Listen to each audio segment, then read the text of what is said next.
نەبوونی یاسایەکی گونجاو بۆیان وای کردووە هیچ کاتێک هەست بە ئاسوودەیی نەکەن لە کارکردن، بەڵام بۆ بەردەوامی ژیان و بەخێوکردنی ماڵ و منداڵەکانیان هەموو مەترسیەک بە گیانی خۆیانەوە دەکەن. کرێکاران داوا ئەکەن پەرلەمانی کوردستان یاسایەکی گونجاو بۆ کرێکاران دابنێت کە لە بەرژەوەندیان بێت و ماف و ژیانیانی تێدا دەستەبەر بکرێت. داوامە لە حکوومەتەیە کە ئەوانەی کە تەمەنیان ئەیتر بەڵەو لە 50 لە 60 تێپەڕەوە شتێکی ئێوایان بۆ بکە هەر خانشنیە شتێکیان بۆ بکەن کە بتوانێت ماڵ و منداڵەکەی پێبژێنێ.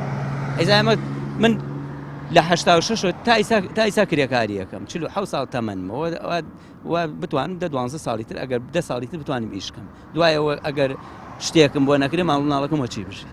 هیچ شتێک هەیە تۆ بتوانی ماڵ و منداڵەکەی پێبژێنی ئەگەر خێر و من نەوێت دوای خێر و پێ بکە نییە. ئایسا زەلام هەیە لە لێرا ئیشێ کرد فەقیرە تووشی فەقرات بووە بەخوا ئیسا ناتوانێت بلۆکی بخا سەر بلۆکی.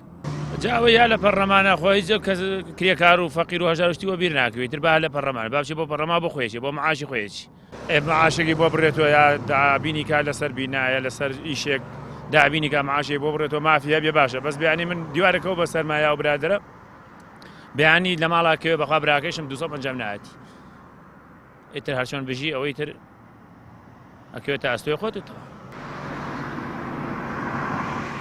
لە ئێستادا لە هەرێمی کوردستان کار بە یاسایەک دەکرێت کە یاسای ساڵی 1970 عێراقە کە ئێستا خودی عێراق کاری پێ ناکات و لە ساڵی 2013 هەموار کرایە و لە ساڵی 2015 یاسایەکی گونجاوتر بۆ کرێکاران پەسەند کرا. کرێکارانی هەرێمی کوردستانیش یاسایەکیان دەوێت کە دەستەبەری ژیانیان بکات و لە ئەگەری هەر ڕووداوێکی نەخوازرا و حکوومەت قەرەبوویان بکاتەوە. ئەندامێکی فراکسیۆنی کۆمەڵ لە پەرلەمانی کوردستان دەڵێت سەرقاڵی ئامادەکردنی یاسایەکن کە سەرجەم مافەکانی کرێکارانی تێدا بەرجەستەکراوە. بەداخەوە لە هەرێمی کوردستانە بێهیوایەکی زۆڕووی لە چینی کرێکاران کردووە، هەم کرێکارانی ناوخۆ و هەرێمی کوردستان هەم کرێکارانی بیانی. ئێمە وەک فراکسیۆنی کۆمەڵی ئیسلامی داکۆکیمان کردووە لەسەر حقوق و مافی و امتیازی کرێکارەکان. طبعا لە وڵاتی ئێمەدا مەفروزە هەموو 8 ساڵێک دەستەبەری بۆ بکرێ. هۆکاری دەستەبەر نەبوونی کرێکار لە هەرێمی کوردستاندا ئەوەیە کە سندوقێکی حسابی ئەمنی نییە، نازانن کرێکار یعنی گەشتبین نییە بۆ حاڵەتی کە دەستەبەر بۆ خۆی بکات.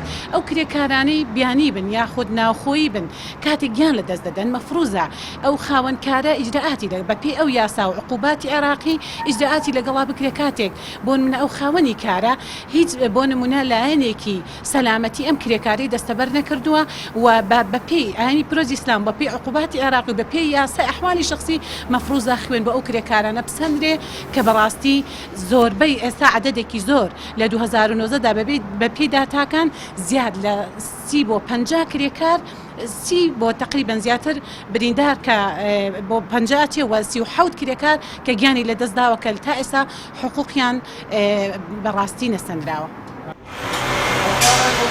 ئەو کرێکارانی کە لە کاتی کارکردن گیان لە دەست دەدەن یاخود یەکێک لە ئەندامەکانی جەستەیان لە دەست دەدەن هیچ ماف و امتیازاتێکیان نییە و بژێوی خۆیان و خێزانەکانیان ڕوبەڕووی مەترسی دەبێتەوە.